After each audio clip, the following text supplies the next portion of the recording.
The way our bodies prepare for birth is amazing. In this lesson, we will review what's going on to make labor possible, starting with your pelvis. Your pelvis isn't one bone. It's actually several bones that are connected at joints made of cartilage.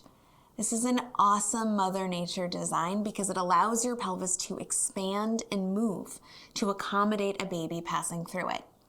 In fact, you may already be feeling some of this movement. The pubis symphysis, the front part of the pelvis, actually separates during pregnancy by several millimeters. This is in response to the hormone Relaxin, which is literally relaxin the parts of your body. As your pubic symphysis expands, it often hurts. The ilium is what makes up your hips. The sacrum is the lowest part of your back. It has a triangle shape and it's made of fused spinal vertebrae. The bottom of the sacrum is the tailbone. Your pelvis also has many muscles which help allow the baby to move down and out. The pelvic floor muscles sit inside your pelvis, kind of like a hammock. Your core muscles are also important, but we talk more about those in our pregnancy wellness class, where we will show you how to keep those core muscles engaged during your pregnancy. Ovaries are in your lower abdomen, and that's where eggs are. They also help with hormones that regulate the menstrual cycle and fertility. Fallopian tubes connect the ovaries to the uterus. The uterus is a hollow, powerful, amazing organ where pregnancy happens. It's where the baby grows, and it's the organ that contracts to birth your baby. More on that in a moment. When you are not pregnant, your uterus is about 3 to 4 inches big and it sits inside your pelvis. By the end of pregnancy, your uterus will have grown to the size of a watermelon. Okay, pause here. The volume of your uterus grows by up to 500 times during the course of your pregnancy. At the base of the uterus is the cervix. It is the opening of the uterus and it looks like the neck of a balloon.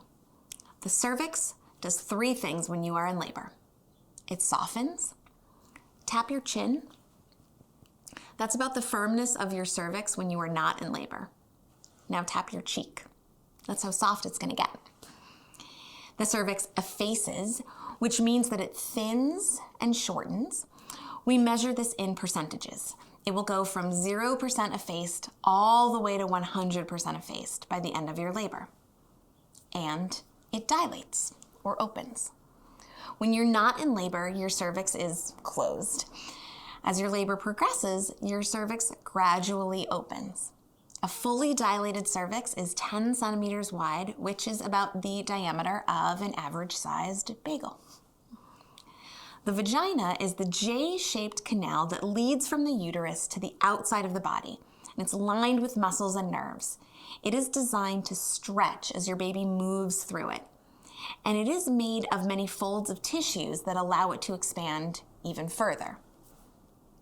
The vulva and perineum are the external parts of your reproductive system.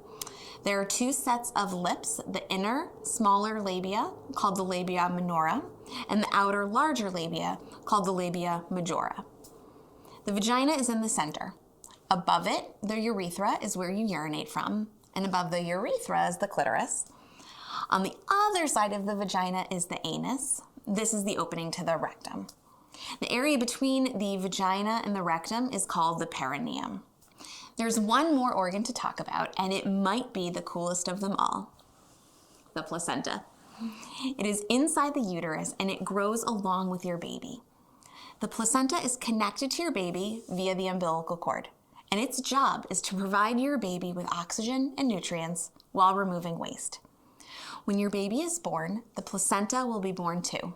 It's done its work. Now, you are the star of this show, but there is one, or maybe more, very important person involved in all of this. Your baby. Your baby grows inside an amniotic sac, which is inside the uterus.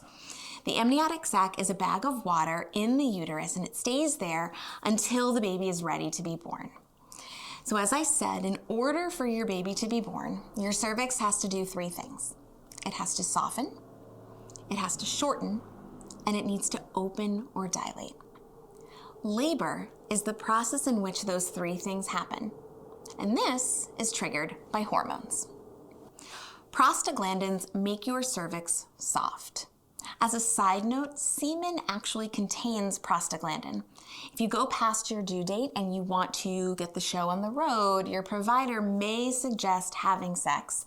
And if you have sex with someone who produces semen, it may help to get labor going. Oxytocin is the love hormone. It's what your body releases when you fall in love, when you have an orgasm, if you nurse your baby, and it is also the hormone that causes contractions. Now, because it is the love hormone, having oxytocin surging as you are in labor can actually help you cope with the discomfort of labor. Mother Nature for the win again.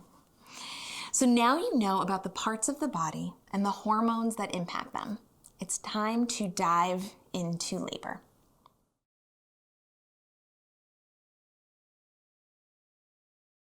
Labor is all about contractions. Contractions are ultimately what helps your cervix to dilate and what will ease your baby down and out. You can think about your uterus contracting much in the same way as you might contract your arm muscle. When I contract my arm muscle, it gets tighter and powerful, and then it relaxes and stops working so hard. This is kind of what is happening in your uterus. Rhythmic contractions of your uterus. When contractions start, they usually start just as cramping. It kind of feels like menstrual cramps that will get stronger and more frequent. So you will have a contraction and it will last maybe 30 seconds to 90 seconds, and then it will release and you'll get a break. And this will happen again and again until your baby is born. As your labor progresses, the contractions will become longer, more frequent, and more intense. And we'll go into more detail, but I know you are curious, so let's talk about what contractions feel like right now. My annoying answer is that they are different for everyone, but generally speaking, they will start off feeling like menstrual cramps, and then they may progress to more intense. Many people feel like they start in the back and kind of wrap around the lower belly. And then, as they continue to pick up in intensity, you will likely start to feel like your belly is being squeezed. You may also feel pain in your legs as you contract. But remember, each contraction lasts for a period of time, and then you get a break.